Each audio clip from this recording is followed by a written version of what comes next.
हित राशेश्वरी शरण जी, बड़ा रासमंडल। महाराज जी, हम आपके बताए हुए मार्ग पर चल रहे हैं, परंतु कभी कभी भजन नहीं होता तो मन बहुत उदास हो जाता है। महाराज जी उस क्या करें? समय जिस समय भजन नहीं होता है, ये कभी कभी होता है। ध्रुवदास जी कहते हैं, कबहू तो थोरो भजन, कबहू होत विशाल, मन को धीरज छुटे नहीं, गहे न दूजी चाल। उपासक ध्यान दे, कभी कभी भजन में मन बहुत लगता है और कभी कभी नहीं लगता है, क्योंकि पूर्वाभ्यास इसका विषयों में रहा है। उस समय होश में रहे।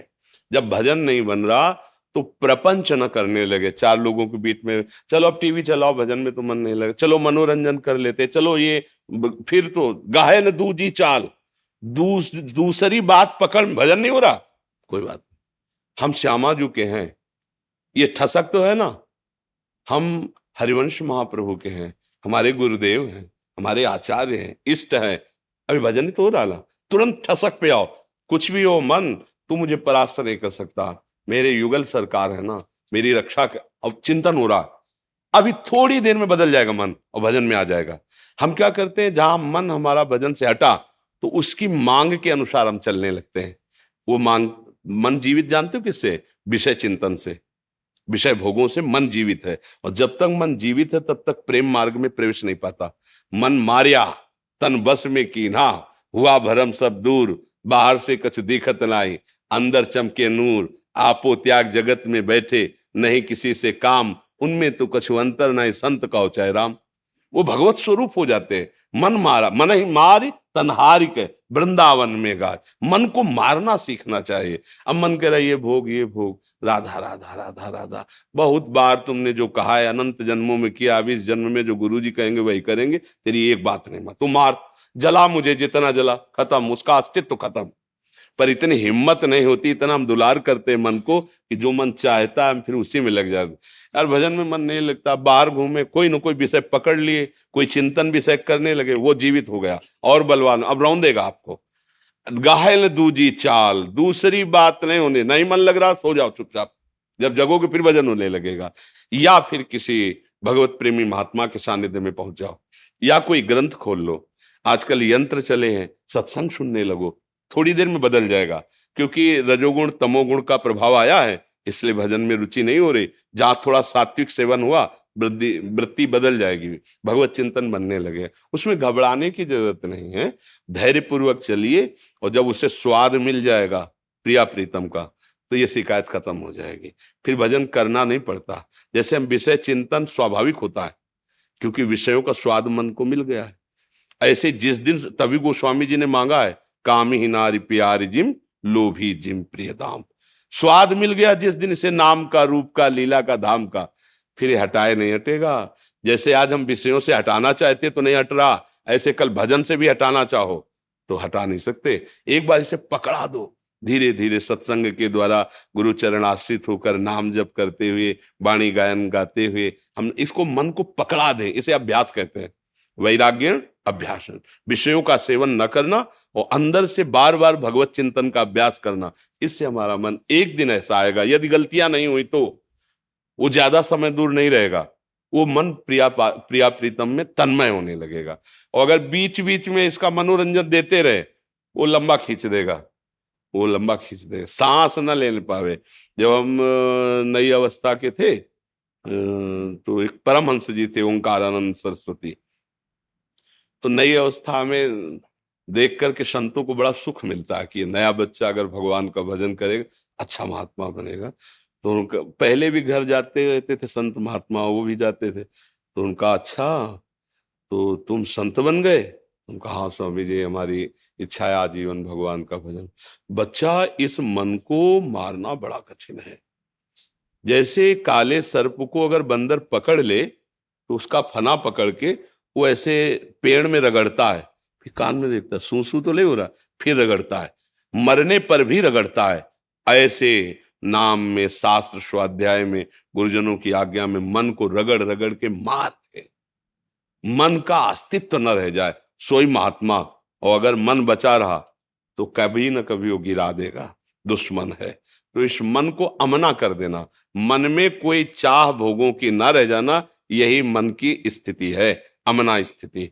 अगर मन में चाह भोगों की है तो सतर्क रहना चाहिए, ये जहरीला सांप है, डस लेगा। और इसका जहर अभी तक नहीं उतरा जब से सृष्टि रची गई। वही काम वेदना, वही क्रोध, वही लोभ, वही मोह, वही मद। आज अवसर मिला है, गुरु बहुत बड़े विष उतारने वाले मिल गए, और नाम मंत्र जो मिला है ना, वो विष का नाश करेगा। अब हम चूक नहीं करेंगे, अब इस मन रूपी दुश्मन को मारेंगे, सर्प को मारेंगे। बस इसकी मार यही कि इसकी मांगी हुई अधर्ममयी क्रियाएं ना की जाए। अभी कोई बिरला परमार्थी कर सकता है, विषयी पुरुष तो भाई आज होटल में चलते खाते हैं, वो तो मन को दुलार करने में परेशान है। लेकिन साधु क्या करता है, मन को मारता है। जो मन को मारता है वही महात्मा कहा जाता है। एक दिन वही भगवत प्रेम को प्राप्त होता है। अंजू गुप्ता जी, रोहतक हर गुरुदेव, आपके चरणों में कोटि कोटि प्रणाम। महाराज जी, प्रीति की रीति रंगीलो ही जाने। गुरुदेव, हम तुझ जीव कैसे जाने कि श्री जी से हम प्रीत कर रहे हैं या बस संसारिक व्यवहार कर रहे हैं? अभी सुना था, क्या कहा था, बूंद तभी तक वो बूंद है जब तक समुद्र में नहीं जाते। समुद्र की ही बूंद है, जब बूंद समुद्र में गिर गई तो फिर ये शब्द नहीं लगता, वो समुद्र ही है। तस्मिन् तज्जने भेदा भावात। प्रभु और प्रभु के चिंतन में डूबे हुए महापुरुषों में अभेद स्थिति हो जाती है। ब्रह्मविद ब्रह्मवि भवति। जो उस परम तत्व के चिंतन में तन्मय होकर उसका अनुभव कर लेता है, वो ब्रह्म स्वरूप ही हो जाता है। हम तुच्छ के नहीं हैं, हम महान के अंश हैं। हाँ, हमारी आसक्ति तुच्छ विषयों में हो गई, इसलिए हम अपने को तुच्छ संबोधन करते हैं। जैसे गरीब आदमी रिक्शा चलाता, उसे बोलो रिक्शा, खड़ा हो जाएगा। वो रिक्शा थोड़ी है। इसके कुछ दिन बाद पैसा कमा के वो टैक्सी खरीद ले, अब उसे रिक्शा बोलो, नहीं खड़ा होगा। अब हम उसका टैक्सी में स्थित हो गए, ए टैक्सी, वो खड़ा हो जाएगा। उससे पूछो, पहले तो रिक्शा कहने से खड़े होते थे, वो बोले नहीं, अब टैक्सी ले ली। शरीराभिमानी जीव विषय भोगों में महत्व बुद्धि करने के कारण अपने जो आराध्य देव अंशी हैं प्रभु से विमुख हो गया है। इसीलिए ये बात आती कि कहाँ प्रभु और कहाँ हम। अरे जहां प्रभु वहीं हम। आप क्या समझते हो, हमारी सत्ता ही नहीं है, उनके बिना हमारी सत्ता। जैसे हम कहीं भी पैर रखे पृथ्वी पे ही रख रहे हैं, पृथ्वी तत्व पे ही रखेंगे, ऐसे हम कहीं भी हों। कई बार समझाया है, सबसे प्रार्थना की है कि आप इस बात को समझिए, भगवान सर्वत्र हैं, ये बात सत्य है ना, तो यहां भी है ना, तो आप जहां भी हो वहां भगवान है ना। भगवान सबके हैं, तो जो सबके हैं तो आपके भी है ना। भगवान सर्वशक्तिशाली हैं, तो फिर मेरे लिए भी तो है ना वो सर्वशक्तिशाली। हमें और का भरोसा और की आशा क्या। भगवान सुख समुद्र हैं, तो फिर हम उसी सुख समुद्र के अंश हैं, हमारी तृप्ति उसी सुख समुद्र से होगी, किसी और से नहीं होगी। तो ये भाव दैन्यता में तो ठीक है कि मैं तुच्छ हूं, अधम हूं, क्वाम तुच्छा परम अधमा, लेकिन उपासना की चढ़ाई में चढ़ने के लिए ये प्रमाद भी पैदा कर सकता है। भाई ये तो बड़े बड़े महापुरुषों की बात, हम तो भाई गृहस्थ या तुच्छ अधम जीव, हम तो विषय में ही भोग। ये नहीं, कदापि नहीं। सिंह का बच्चा भूल से भेड़ों में चला जाए तो भेड़ नहीं बन जाएगा। अगर वो अपने स्वरूप को भूल जाएगा तो गडरिये के साँटे खाएगा भेड़ों की तरह। हमारी हालत वही हो गई। भगवान का बच्चा, भगवान का अंश माया में भूल गया, तब साँटे खा रहे हैं काम के, क्रोध के, लोभ के, मोह के, मद के, मत्सर के। नहीं तो हमारा जो स्वरूप है, नैनम छिन्नन्ति शस्त्राणि नैनम दहति पावका न चैनम क्लेदयन्त्यापो न शोष्यति मारुता। अब बोलो ऐसा स्वरूप, और कहाँ हम जल रहे, तो हालत क्या हो गई, भूल गए ना अपने प्रीतम को। अब क्या करें, सेवक वाणी, स्वार्थ सकल तजी, गुरु चरणन भाजी, गुण नाम सुनी कथी, संतन सो संग करी, काल ब्याल मुख पर्यो, कफ पित्त बात भर्यो, भ्रम्यो कत अनन्य कहे की जी लाज धरी। अगर अभी आपको अनुभव करना हो कि प्रीति की रीति क्या है, तो पहले स्वार्थ का त्याग करो। कैसे त्याग करें, बड़ा कठिन है। गुरु चरणों का आश्रय लो, गुरु जो उपदेश करें, जो नाम, जो मंत्र, उसको रटो, और संत समाज का सेवन करो, संतों का संग करो। गुण नाम सुनि कथि, प्रियालाल के गुण सुनो, उनके नाम का कीर्तन करो, उनके नाम का जप करो। जहां कहीं भगवत चर्चा होती हो, जैसे प्यासा है तो पौशाला की खोज करता है, कहाँ है, तो जहां जहां प्रिय की बात सुने, खोजत तिय गहनन। कहाँ मिलेगा मुझे श्यामा श्याम का बात करने वाला, कोई ऐसा जो प्रभु की मुझे चर्चा सुना दे। बावरो सो रस में फिरे खोजत नेह की बात, स्वारथ सकल तज गुरु चरणन भज, गुण नाम सुनी कथि संतन सो संग करी। और इस शरीर से प्यार मत करो, कफ पित्त बात भर्यो, ये कालाधीन है, किसी भी मिनट में ये आपको धोखा दे सकता है। जैसे पानी का बुलबुला बहुत अच्छा दिखाई देता है, पर किस सेकंड फूटेगा इसका पता नहीं, पर वो फूटेगा, पक्का फूटेगा, वो टिकेगा नहीं, ऐसे ये टिकेगा नहीं। दुर्लभो मानुषो हो पर देही नाम क्षण भंगुरा, कभी भी नष्ट हो सकता है। क्या करे, जितनी वर्तमान में श्वासें हैं प्रियालाल का यश गावें।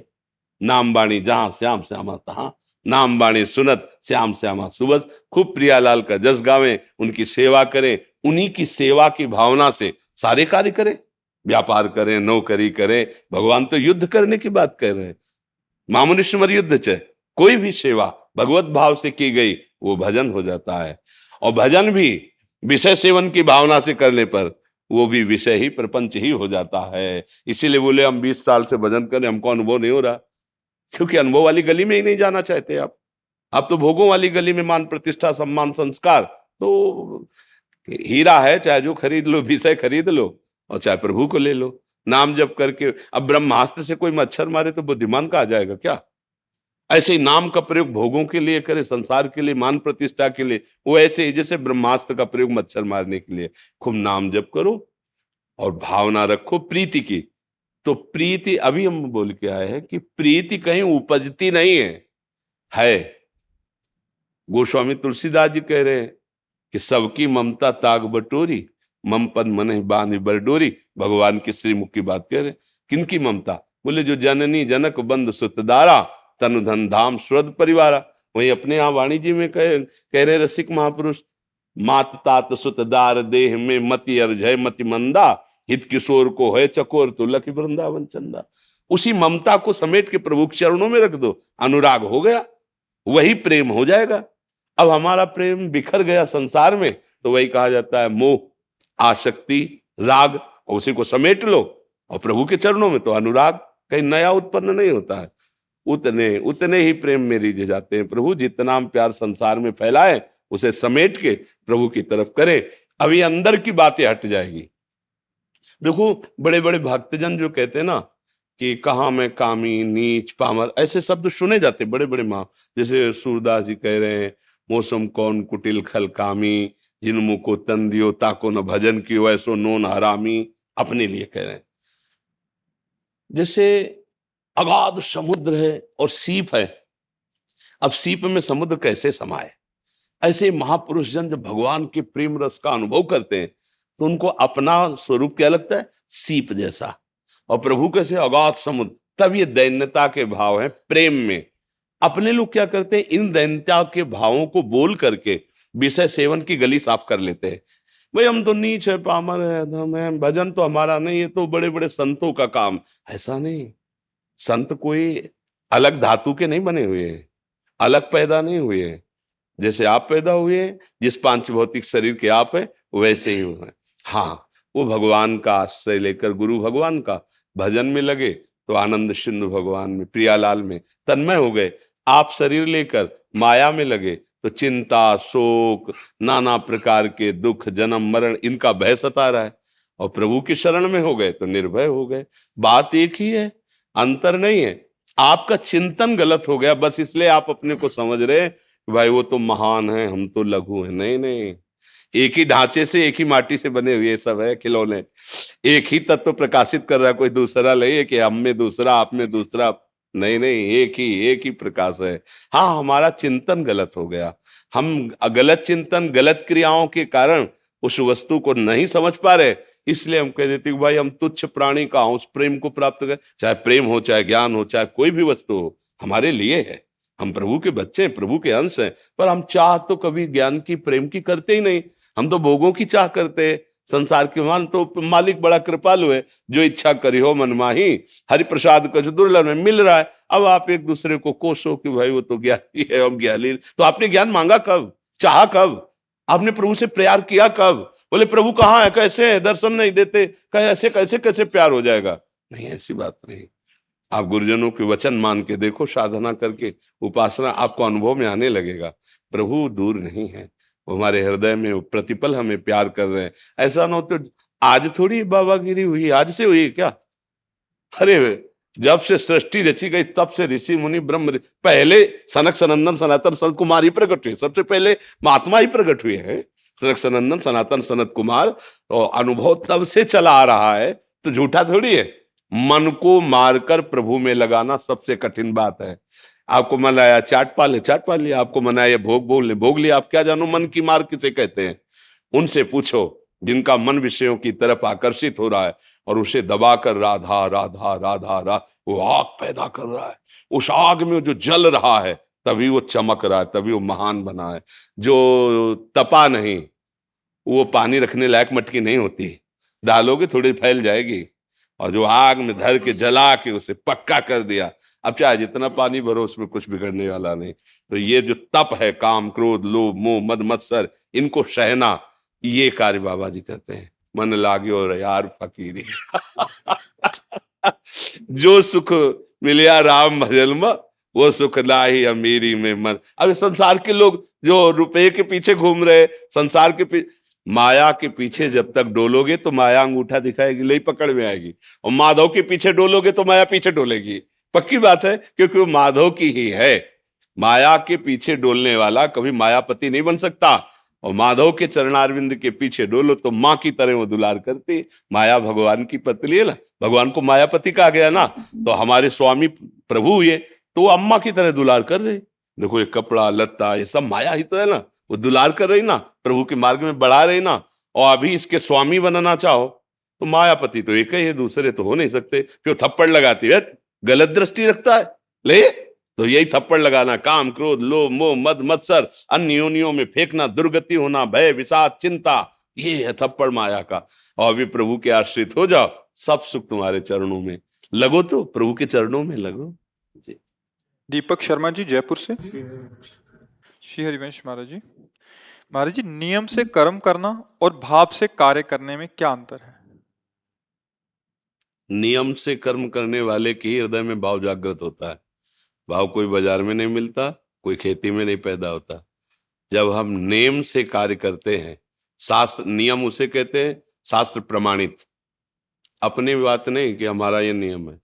तस्मात् शास्त्रम प्रमाणम ते कार्या कार्यो व्यवस्थित हो, क्या कार्य है और क्या अकार्य है, इसका प्रमाण शास्त्र से, संत गुरुजनों के द्वारा दिया हुआ नियम वही प्रेम प्रकट करता है। प्रेम भाव है, अगर भाव आ गया तो प्रभु मिल गए। भाव भगवत साक्षात्कार कराता है। देखो ना, दास्य भाव, सख्य भाव, ये भावित है ना, सहचरी भाव, गोपी भाव, वात्सल्य भाव, ये भावित है ना। मतलब भाव उपासना का फल है। पर हमारा नेम वो शास्त्र सम्मत होना चाहिए, गुरु प्रदत्त होना चाहिए। जो भी व्यवहार कर रहे हो वो शास्त्र सम्मत होना चाहिए। वो नेम भाव प्रकट कर देगा। फिर जब भाव आ जाता है तो नेम का अस्तित्व नहीं रहता, वो नेम भाव में समा जाता है। पर बिना नेम के भाव प्रकट भी नहीं होता। नहीं तो जो भी नियम लो, शास्त्र सम्मत, गुरुजनों से प्रेरित, और किसी भी स्थिति में उसे तोड़ा ना जाए, फिर वो भाव प्रकट कर दे। और जब भाव आ जाता है तो जैसे बाढ़ आ जाती है ना, फिर उसके लिए कोई कानून नहीं, बाढ़ के लिए कोई जो सरिता सावन जल उमगत सन्मुख सिंधु सिधार है।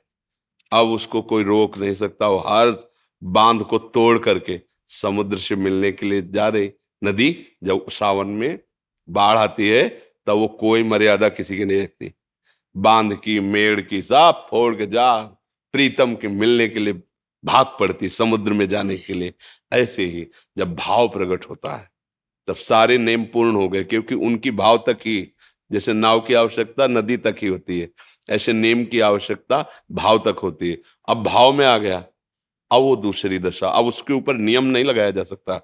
अब उसके ऊपर नियम की जांच नहीं की जा सकती कि इसका ये नियम है, ऐसा करना चाहिए ऐसा।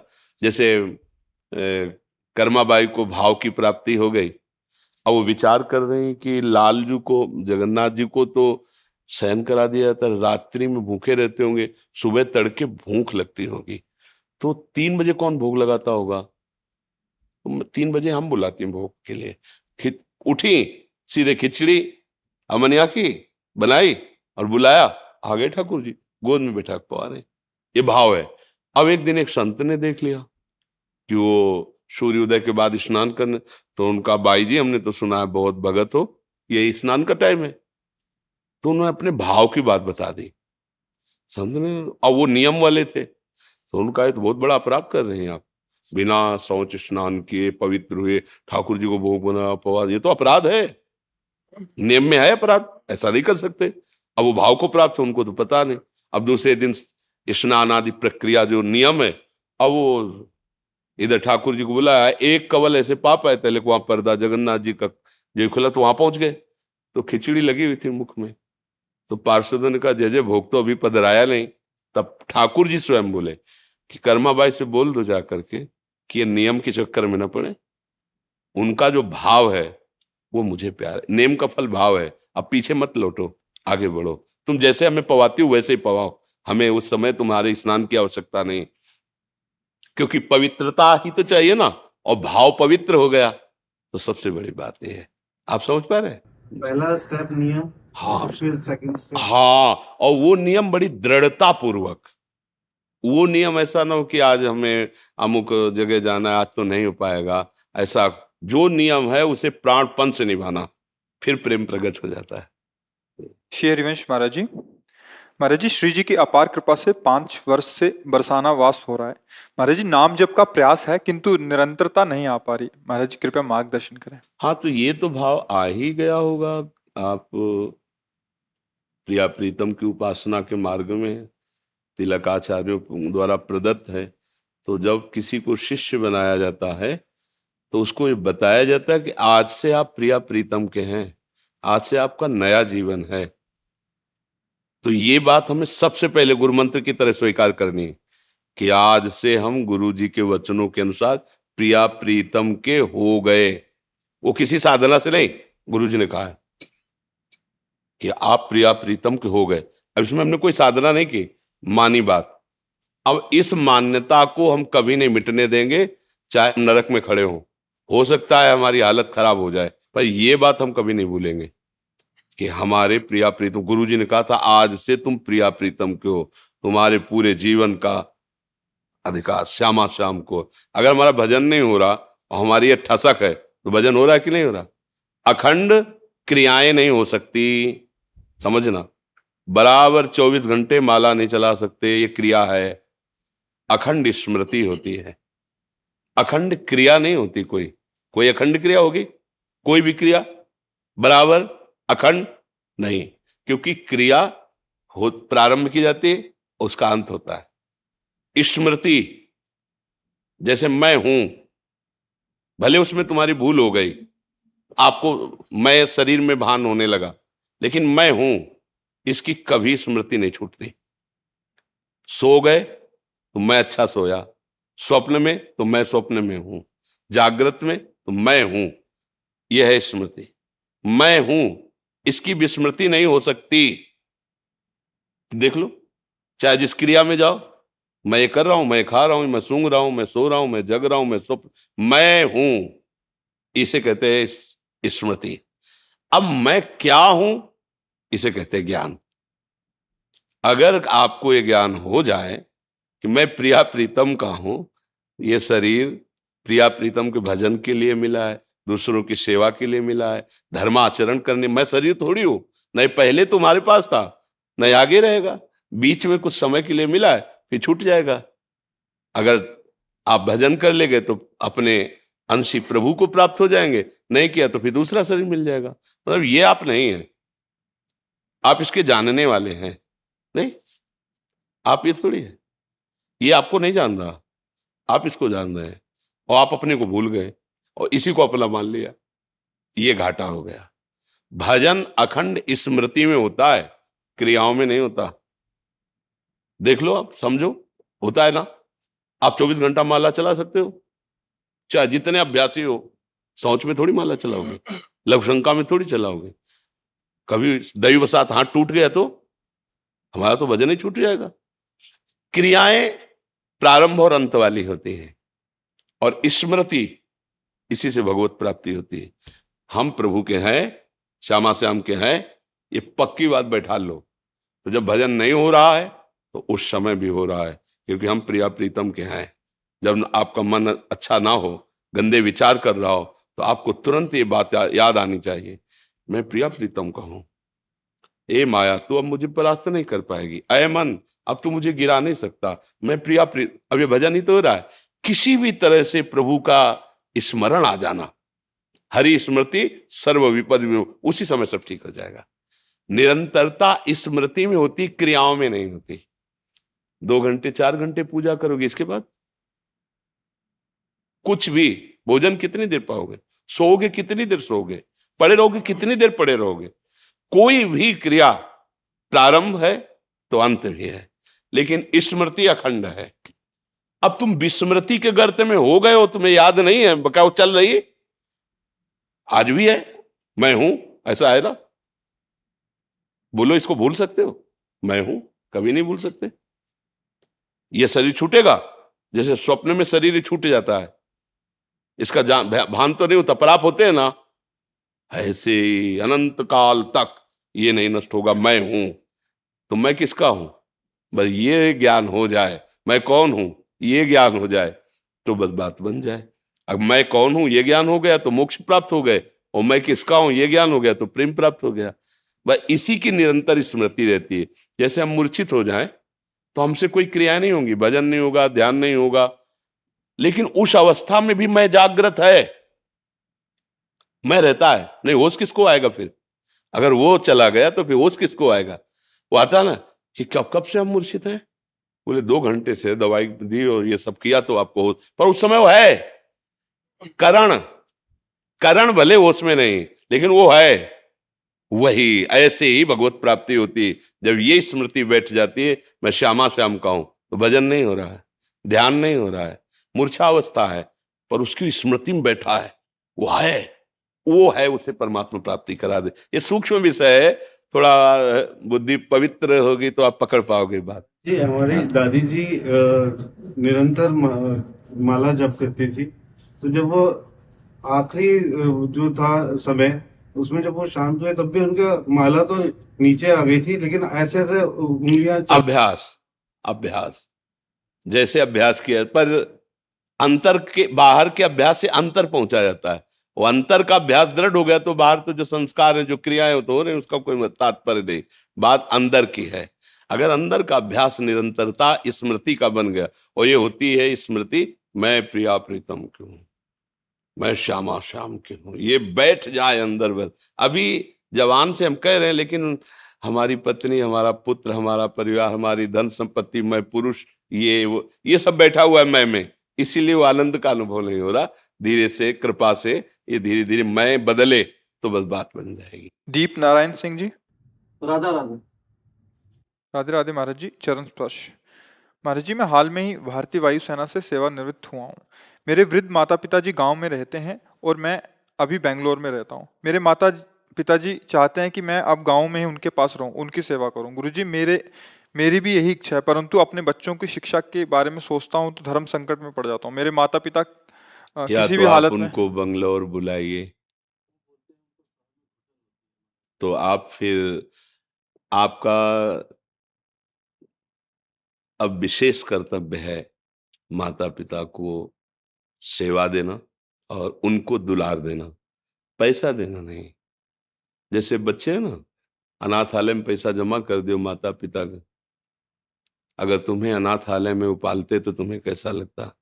उन्होंने अपनी गोद में शौच तुम्हारी करवाई, लघुशंका करवाई, इतना बड़ा किया है। अब अवस्था आ गई उनकी हो कि आगे चलकर उनको शौच करवाना पड़ेगा आपको, तो आपका प्यार और दुलार उनको सुख देगा, ना कि व्यवस्थाएं कि भाई हम माता पिता को 10,000 अपनी पेमेंट से भेजते रहेंगे। ऐसा नहीं, जरूरत है तुम्हारी, उनको पैसा उतना न मिले, कोई उनको परेशानी नहीं, जरूरत है सानिध्य की, जरूरत है प्यार दुलार की। और ऐसा नहीं कि अब गांव में भी अच्छे विद्यालय आसपास होते हैं, कि शहर में ही पढ़ाई ठीक होती, गांव में नहीं होती, ऐसा भी नहीं। और दूसरी बात है, बुद्धि का प्रकाश केवल लौकिक विद्या के पढ़ने से ही नहीं होता है, आशीष और अध्यात्म से भी उसका बहुत दिव्य प्रकाश होता है। हम लोग कक्षा 9 पढ़े हैं गांव के स्कूल से, 9, जिसमें 5 तक तो केवल ककारा मात्राएं ही याद कराई जाती थी। अब तो 1-2 के बच्चे अंग्रेजी पढ़ते हैं, 6वीं क्लास में ABCD सिखाई जाती थी। 9 तक पढ़े हुए हैं। बुद्धि का विकास और प्रकाश प्रभु का आश्रय लेकर नाम जप करते हुए अगर पढ़ाई की जाए तो बहुत दिव्यता आ जाएगी। तो हमें तो नहीं लगता कि गांव में ऐसी पढ़ाई नहीं होगी जैसी शहरों में होगी।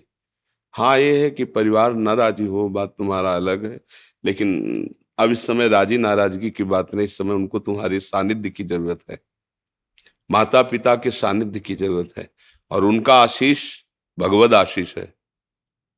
अगर उनका आशीष हो गया तो नहीं, बहुत पढ़े लिखे इंजीनियरिंग किए भी ऐसे ही घूम रहे हैं। ऐसा थोड़ी कोई बहुत रुपया कमा रहे हैं या बहुत, ऐसे नहीं, पढ़े लिखे भी, और आशीष है ना तो सर्व सुख प्रदान कर देता है। तो हमारी तो राय यही है। अभी कल ही परसों सत्संग में आया था कि पृथ्वी से महान कौन, यक्ष ने पूछा, तो युधिष्ठिर जी ने कहा माँ, और आकाश से बड़ा कौन, उनका पिता। मतलब पृथ्वी से भी महान और आकाश से भी बड़ा माता पिता का पद रखा गया है। अगर उनको हम अवसर में, जब तक वो अपना कर्तव्य, तो देखो आज आप खुद कह रहे हैं कि आप एक अच्छे सरकारी सेवक रहे और रिटायर हो गए, उनके कर्तव्य में कोई कमी नहीं रही, आपने भी प्रयास किया। अब आपके कर्तव्य का समय आ रहा है। वो आपको कह दें कि नहीं कोई बात, दूर रहो, तो भी नहीं। वो आपको गाली भी दें तो ठीक से सेवा नहीं कर, तो भी नहीं। हमको उनमें आसक्त होकर, जैसे यज्ञ करने वाला उपासक यज्ञ के विघ्नों की परवाह न करके अपने इष्ट की पूर्ति के लिए यज्ञ करता ही है। मेघनाद यज्ञ कर रहा था, ये अंगद आदि महापुरुष जन जाके खूब लात मारे, उसके हिला नहीं। जब यज्ञ विध्वंस कर दी लघुशंका आदि करके, तब वो उठा। तो एक यज्ञ की तो ये यज्ञ के समान पावन माता पिता की सेवा है। आज के बच्चे इस बात को नहीं समझते। देश विदेश, नई पत्नी, नए बच्चे, अपना परिवार सुखी रखेंगे हम, निकल गए बूढ़े माता पिता। भले धन है, क्या करेंगे धन? उनको उस समय प्यार की जरूरत होती है। कोई प्यार से, आप नौकर रख दो, प्यार थोड़ी करेगा वो, तो ठीक है, कपड़ा धो देगा, भोजन दे देगा। उस समय उनको प्यार की जरूरत है। वृद्ध है, मेरी तो सबसे ये प्रार्थना, आपसे नहीं सबसे, चूक मत करना, नहीं वो अवस्था तुम्हारी भी आएगी, और जो तुम्हारे विचार वही संस्कार बच्चों में आएंगे। तो तुम तो बंगलौर में रहोगे, वो अमेरिका में रहेगा, इतनी दूर रहेगा कि मरोगे भी तो आने के लिए उसके पास समय नहीं रहेगा। मतलब हमारी बात को अन्यथा न लिया जाए, हम जो आचरण करेंगे वही हमें परिणाम में मिलेगा। मुझे लगता है एक बार पहली प्राथमिकता माता पिता के सेवा की रखनी चाहिए। अगर ऐसा लगता है आपको तो आप पत्नी और बच्चों को शहर में रखिए, आते कभी इधर आए कभी इधर आए, और व्यवस्था रखिए, दोनों को राजी कर लीजिए। बुद्धिमानी तो इसी में है ना, कि व्यवस्था कीजिए उस तरह से कि भाई सेवा में माता पिता की भी एक आदमी रख दिया, इधर बच्चों की पढ़ाई लिखाई, पत्नी की व्यवस्था, और ऐसी व्यवस्था रख ली। 2 दिन आकर इधर जांच कर लिया, 2-4 दिन इधर कर लिए। नहीं तो मुझे लगता है कि भगवद आश्रित होकर अब तो हर जगह विद्या अध्ययन बहुत उच्च कोटि का। ऐसा तो मुझे नहीं लगता कि गांव की विद्या बहुत, पहले थी, पहले बात थी, अब नहीं है। अब तो छोटे छोटे बच्चे, उनसे कहो 39, तो बोले आप इसको अंग्रेजी में बोलिए। छोटे बच्चे बोलते 39, उनको हिंदी से बोलना नहीं आता, गांव के बच्चे हैं। हाँ, उनको बोलना पड़ेगा 39, बोले आप समझ गए। ऐसा तो मतलब पढ़ाई हो रही है, तो उत्तम बातें हैं हमारी तरफ से, क्योंकि हम जहाँ हैं ये अध्यात्म मार्ग है। माता पिता के आशीर्वाद से सब कुछ हो सकता है। अगर उनका भाव बिगड़ गया तो अब फिर दोबारा मां नहीं मिलती। आज वो वृद्ध हो गए, अब उनकी सेवा के लिए कोई है नहीं, और हम अपनी और अपने संतान की उन्नति का सोचे तो उनका क्या होगा। कई ऐसे माता पिता दुख भरे मिले हुए हैं, माना है कि उनके बच्चों ने लाख रुपए जमा कर दिए वृद्धाश्रम में, अनाथालय में। नहीं नहीं भाई, अनाथालय की जरूरत नहीं। तुम उनके पुत्र हो, अनाथ कैसे?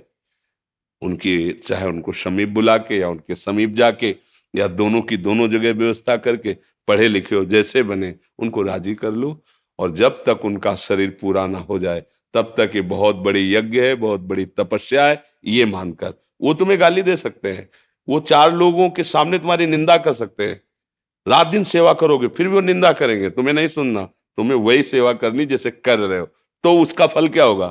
प्रकाशित हो जाओगे, इस लोक में भी सुखी रहोगे, परलोक में भी सुखी रहोगे। बस बात समझ लो। हाँ, अगर समझ आ जाएगी तो, नहीं तो फिर ये तो बाबा जी हैं, हम तो सलाह दे देते हैं, मान लो तो मान लो, ना मान लो तो फिर अपने ऊपर थोड़ा सोचो, कल वही दशा आएगी। और तुम जिनको लाडले की, जिसकी उन्नति की चाह करते हो, ऐसी उन्नति के सोपान पर चढ़ जाएंगे तो विदेश में रहेंगे। बोले इस समय अमेरिका में है लड़का, अब तुम परेशान हो, पानी देने वाला कोई नहीं, सूचना भी जाएगी कि पधार रहे हो तो जलने के बाद ही आ सकते हैं, क्योंकि तुरंत पास थोड़ी है कि गांव के हैं, इस गांव से उस गांव में आ गए। वो मालिक देख रहा है, एक एक वृत्ति देख रहा है। धन और लौकिक उन्नति तभी सुख देती है जब उसके साथ आशीष हो, बड़े बुजुर्गों का आशीर्वाद हो। तो कम पैसा भी होगा ना तो तुम चौड़ी छाती आनंदित करके घूमोगे, और उनकी डाह, उनकी जलन, वो फिर दुख। आज हमारा समाज इस बात को नहीं समझ पा रहा है। बूढ़े माता पिता का सम्मान करना भूल गए। एक परिचय के थे तो ऑफिसर थे, तो उनके पिताजी गांव के थे, अंगूछा डाले और ऐसे कांच लगाए और गए वहां। पहले तो घुसने ही नहीं दिया, तो उनका ले जो तुम्हारे सर हैं उनके हम बाप हैं, तो हाँ रास्ता जब गए तो वो कुर्सी से नहीं उठे। तो उन्होंने देखा उनका, अब पिता तो पिता ही ला देखा, तो उनका हम तो मिलने आए थे आपसे, बात की, वो वापस हो गए। और जब वापस हो रहे थे धीरे धीरे कदम से, तो उनके बगल वाले ऑफिसर, ये कौन था, आपसे कोई प्रणाम नहीं किया, मतलब आपको सल्यूट नहीं किया आप ऐसे? बोले हमारे घर का एक नौकर था, वो मिलने आया था। उनके कान में आवाज पड़ी, बस आंसू गिराते हुए गए। और जब मिले हमसे तब बताया कि कह रहा था अपने ऑफिसरों के सामने कि हमारे घर का नौकर है। बोले पढ़ाया लिखाया, मेहनत करके उसको उस पद में पहुंचाया, और वो हम ही को कह रहा था कि नौकर है, उठ के पैर भी नहीं छुआ था। उनका कल्याण की तो बात जाने दो, कभी शांति और चैन से सो नहीं पाएगा, क्योंकि औरों का साप चाहे विलंब से लगे, जिसने पाला है वो माता पिता, नौकर अरे उठ के छूते तो उनका हृदय भारी हो जाता है कि पढ़ाया लिखा है ना, देखो मेरा लड़का सभा में अफसरों के सामने पैर छू रहा। ये तो एक काशी भेजा बेटे को पढ़ाने के लिए, थोड़ा मेहनत करके, किसानी से, ब्राह्मण परिवार का था, विद्वान बने हमारा पुत्र, अच्छा। और 10 वर्ष यहां से पैसे भेजते, 10 वर्ष बाद आए तो पिता तो किसान आदमी, अब उनको पंडितों के बीच में पिता ने बहुत सूक्ष्मता से देखा, जैसे देखो प्रणाम की एक मुद्रा, पेट में हाथ लगाया ना, वैसे देखा प्रणाम कर, पेट को, पेट ने चरण में हाथ लगाया जाते, नहीं देखा ऐसे तो ऐसे ही वो समझ गया। तो उनका बेटा पढ़े? बोले हाँ पढ़े। बोले लेकिन पढ़ाई का जो फल है वो तो दिखाई नहीं दे रहा मुझे। विद्या विनयम ददाति, विद्वान पुरुष विनम्र होता है, विद्या नम्रता प्रदान करती है। तुम्हारे अंदर अभी वो विद्या नहीं है जिसको पढ़ाने के लिए भेजा था, वो विद्या तुम्हारे अंदर नहीं। तो उनका आप जांच लीजिए, आप हमसे जो प्रश्न चाहे वो प्रश्न कर सकते हैं, जैसा चाहे आप। हम बोले अपने गुरुजी से पूछना जाकर के, एक बार काशी जाओ, पैसा हम फिर देते हैं, कि पिताजी ने कहा है कि तुम्हें वो विद्या प्राप्त नहीं जिस विद्या के लिए हमने काशी भेजा था। आज हम लोग बहुत पढ़े लिखे ग्रेजुएट हो रहे हैं, लेकिन वो विद्या धूर्तता ला रही है। नहीं दे, कठोर शब्दों से माता पिता को उत्तर दे देना, तुम क्या जानो पुराने जमाने के, हमारी आधुनिकता की नई समाज ऐसा, जो प्रातः काल उठ के रघुनाथा, मात पिता गुरु नावई माथा, जो स्वयं भगवान है वो अपने माता। और आज हम ग्रेजुएट हो रहे हैं, उनके चरण छूने में सब चाहते हैं, अगर वो बीमार हो जाएंगे तो उनकी सोच फेंकने में सब चाहेंगे, और उन्होंने वर्षों हमें गोद में लगाया है लघु शंका की। मुझे लगता है ये पढ़ाई लिखाई संपत्ति ये चैन नहीं दे पाएगी अगर बुजुर्गों की छाती जली और उनको लगा कि, तो मेरी प्रार्थना सबसे है, आपको ही निमित्त बनाकर उपदेश दे रहे हैं सबको कि भाई मेरी बात मान लेना, जीवन भर पछतावे से मुक्त नहीं हो पाओगे अगर अपने माता पिता को इस स्थिति में छोड़ दिया। तो इसका इसका तुम कुछ भी बन जाओ, जलोगे, रात दिन जलोगे। देख लेना, हमारे वचन याद कर लेना। और अगर वो ऐसे करके ऐसे कर देला तो नमक रोटी भी खाओगे, मस्त घूमोगे, कोई बाल बांका नहीं। माता पिता भगवान का स्वरूप होते, वो दुलार कर दे, आशीर्वाद दे देना कि हमारा बच्चा बहुत हमारी सेवा हो गया, वो भगवान बैठा अंदर देख रहा है। भगवान की प्राप्ति भी इसी से हो जाएगी, भगवान की भी प्राप्ति हो जाएगी। विठ्ठल भगवान इस बात का प्रमाण है।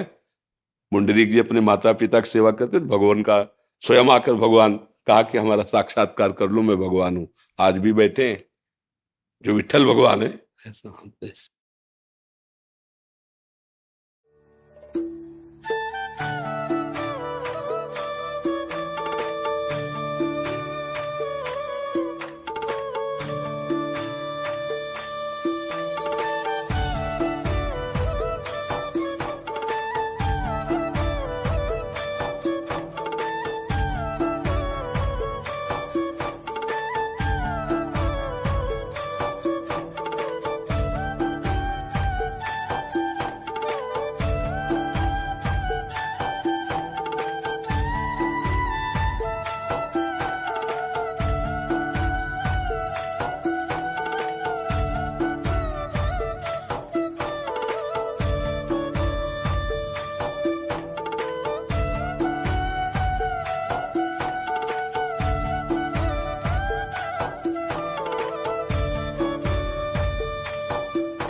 जीवन रखिए, बस नाम जब ज्यादा से ज्यादा करें। हाँ सारा नाम अपना हाँ, नाम ही जीवन का सार है।